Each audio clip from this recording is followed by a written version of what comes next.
Okay, this is what I was talking about in my email. So I have put all the reasons of feelings in this column. This is the responses, we got from the respondents, participants, sorry. Then I have put all the emotions in these columns, and I have put check boxes for each emotion.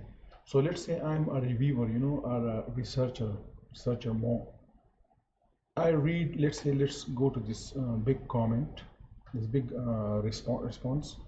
So when I read this response, and I think it it relates to motivated.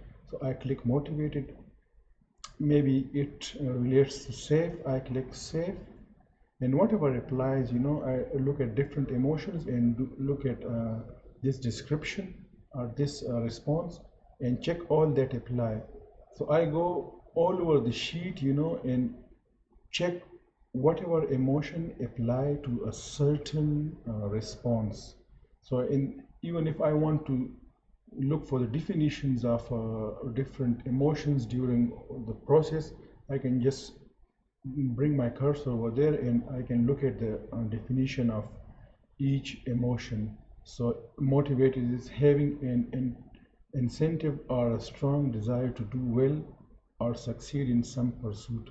So during the process I can look at the different definition.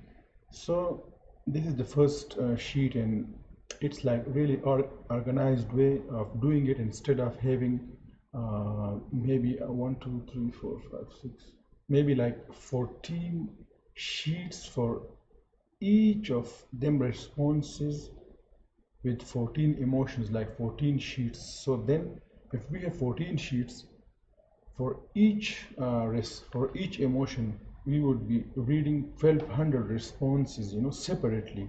So then 1400 multiplied by 12, this much times we would need to read these responses.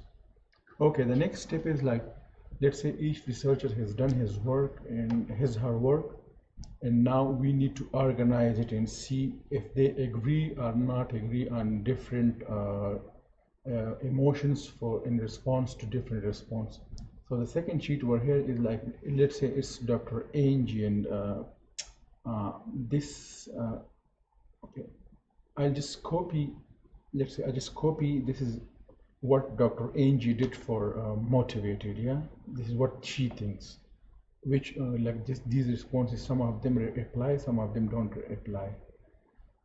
I would just copy them responses here, this like this. Okay, let's say these are responses from Dr. Loanto, these are from Dr. Wade, and these are from me, and these are from Asad. You are just assuming like this is what we got from after each reviewer has gone through the process of reviewing this sheet and identifying which emotion applies to which response. So over here we would, now it depends what's the selection criteria. So if our selection criteria is like all 5 of them have to agree that this, like in case of let's say a motivation emotion, all of 5 have to agree that a certain response is related to motivation, and this is our, let's say, selection criteria. So we would just highlight this. So it means yes, it can be further themed for motivation. Now this one can also be further themed for emotion, for motivation in emotion, and this one can also be. So in the rest of them, let's say we do not agree for them, so we can like delete the other responses, and this is what we can take further to the next step. Or maybe our selection criteria is like at least 3 of us have to agree on certain thing, on certain response. So let's say, and we got these 3 results, so then this is what our selection criteria is. I hope you like it, and maybe we can further refine it, or if it is not okay, we can just disregard it. Thank you.